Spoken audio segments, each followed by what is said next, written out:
You're tuned into Speakeazy. We're at the Viral Underground. My name is Sherry Cola, and I have been blessed to be in the presence of E-Train. How you doing? I'm doing wonderful. Thank you for having me. Nice. He's about to hop on stage. He's gonna kill it, but we want to get to know you a little bit. Cool. First of all, explain the name E-Train. How did that come about? In college, I went to University of Dayton, Ohio, and I played rugby, and I got the name E-Train from being able to move people around. And it stuck when I started making music. You're from Chi-Town, correct? Yep. And now you're based in LA, or? Yeah, we've been out in Hollywood for about 4 years, and we love it. It's been really good to us. So I want to know what you've noticed in terms of the music scene in Chicago versus LA. There's a lot more like hustlers in Los Angeles. A lot of snakes and flakes, and everyone's got an agenda, but it's, you know, you got to work hard to meet the right people, the good people. It takes a little bit to kind of get acquainted with Hollywood. It's a big pond. We're kind of small fish, especially when we first got here. But after a year or two, we met some cool people, and we got some things going, and now we're trying to keep it snowballing. I mean, LA, Chicago, you're all over the map. You just came back from South by Southwest. Yes. Which is legendary. Quite an experience. How was that?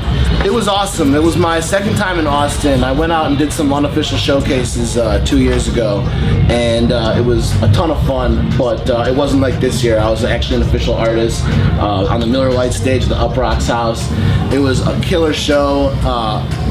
Great vibes from the audience. Right when I walked off stage and I hit the green room, Bill Murray was standing there, and wow. he pounded me and said good stuff, and like that just like blew my mind. I grew up in the same neighborhood as him, and he's just like I grew up watching his movies, so it was so exciting. It was just icing on already an amazing show for us. It just felt like kind of like a dream come true, and that was honestly probably one of the best nights of my life, if not the best. Wow. Yeah. I wish I could have been there. I mean, what song did you perform that really got people pumped and vibing with you and really, really fucking with you?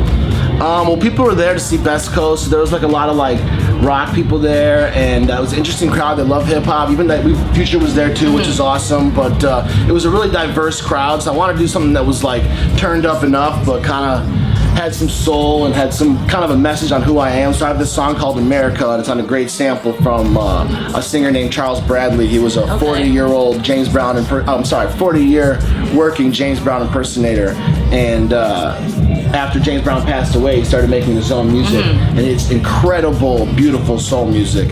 And when I stumbled onto it, I was like, this is one of the greatest like sample for a hip hop beat like I've ever heard. So I flipped it, and I made this song, and I don't know why I held back on performing it, but for some reason I want to do something new at South by, and it's the first time I ever performed it, and I was super nervous. I wasn't sure if people were gonna like it, but they loved it, and I got kind of emotional during the performance, and it's just like, it was great, and I'm doing that song tonight. I'm excited. Oh, for sure, I'm excited too.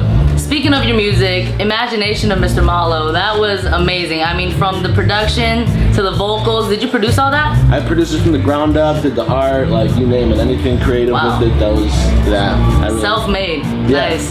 So, speaking of music and whatnot, who would you say is your biggest influence? Who has inspired you the most musically? Growing up in Chicago, loving music from each coast. I got a list of people, heroes in the business, but Kanye West is probably the biggest. Of course, I feel like spiritually connected to him. Like his mom and my mom both passed away on the same day. Oh wow. Growing up, having her be like the lead parent, she's the one who really raised me, and I feel spiritually connected, you know, and I want to aspire to be as great as him and kind of pave my own lane the same way. I mean, listening to your music, the versatility really shines. Songs like All Aboard, Get Down, I mean, Dogtown, completely different. How would you describe your sound to someone who's never heard your music? I'm kind of like a soundtrack guy. Like I grew up loving movies and movie soundtracks, and like hip hop has really been like my main love with music.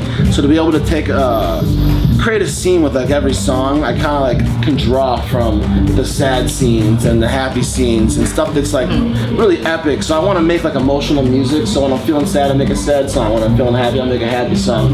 But all genres are really powerful and have so many tools to make people feel that way, so I try and keep it all over the board, because I love all kinds of music. Like hip hop is my love, but I want to make hip hop that people who don't like hip hop can still connect with. E-Train, amazing having you here. Once again, follow him on SoundCloud, follow him on Instagram, do what you gotta do because this kid is next. Once again, this was Speakeazy. My name is Sherry Cola. Until next time.